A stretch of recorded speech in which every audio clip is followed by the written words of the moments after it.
Hello friends, அஸ்ஸலாமு அலைக்கும். Welcome to taste of ருச்சி. எல்லாரும் எப்படி இருக்கீங்க? நல்லா இருக்கீங்களா?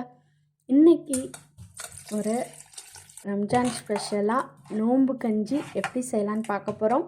இன்ஷா அல்லாஹ் ரம்ஜான் ஆரம்பிக்க போது எல்லாருக்கும் கண்டிப்பாக அது யூஸ்ஃபுல்லாக இருக்கும்னு நினைக்கிறேன்.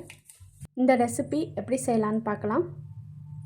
80 ml கப்பில் அரை கப் அளவுக்கு பாசிப்பருப்பு, அதே கப்பில் ஒரு கப் அளவுக்கு நார்மலான சாப்பாட்டு அரிசி எல்லாத்தையும் சேர்த்து நல்லா கழுவிக்கோங்க.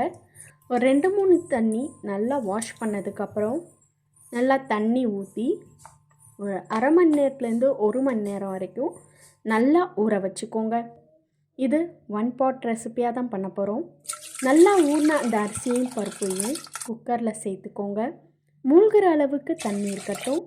கூடவே இன்னும் 1 கப் அளவுக்கு தண்ணி சேர்த்து 1 டீஸ்பூன் வெந்தயம், பட்டை, கிராம்பு, ஏலக்காய், வெந்தயம் கண்டிப்பாக சேர்த்துக்கோங்க. 1/4 டீஸ்பூன் மஞ்சத்தூள், உப்பு தேவையான அளவு, 3/4 டீஸ்பூன் இஞ்சி பூண்டு பேஸ்ட், ஒரு மீடியம் சைஸ் வெங்காயம், அரை தக்காளி, இந்த அளவுக்கு போதுமான அளவு, ஒரு பச்சை மிளகாய், 1லேருந்து 2 பச்சை மிளகாய் கூட நீங்கள் சேர்த்துக்கலாம், ஒரு கொத்து கருவேப்பிலை இலை. இதில் காரம்னு பார்த்திங்கன்னா பச்சை மிளகாய் தான், மல்லி, புதினா கொஞ்சமாக எல்லாம் சேர்த்து நல்லா மிக்ஸ் பண்ணி 1 டீஸ்பூன் அளவுக்கு குக்கிங் ஆயில் சேர்த்து குக்கர் விசில் மூடி ஒரு விசில் விட்டு லோ ஃப்ளேமில் வச்சுடுங்க. நல்லா எவ்வளோ லாஸ்ட்டான சிம்லையோ அவ்வளோ சிம்மில் வச்சு திரும்ப ஒரு 3 விசில் விட்டு அல்லது நல்லா அந்த அரிசி பருப்பு வெந்து வர அளவுக்கு விசில் விட்டு எடுத்துக்கோங்க. இப்போது இதில் 2 கீத்து தேங்காவை நல்லா மிக்ஸி ஜாரில் பல்ஸ் பண்ணி எடுத்துருக்கேன். ரொம்ப அரைச்சிட வேண்டாம், சும்மா பல்ஸ் பண்ணிவிடுங்க.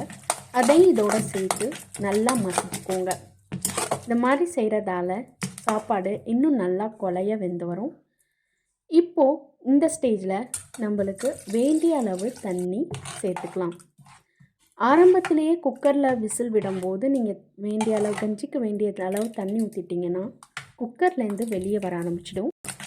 நோன்பு கஞ்சி பள்ளிவாசலில் கிடைக்காத சமயத்தில் வீட்டில் இதே மாதிரி இதே அளவுகளோட கண்டிப்பாக நீங்களும் செஞ்சு இந்த ரம்ஜான் மாதத்தை இஃப்தியாருக்கு செஞ்சு சாப்பிடுங்க.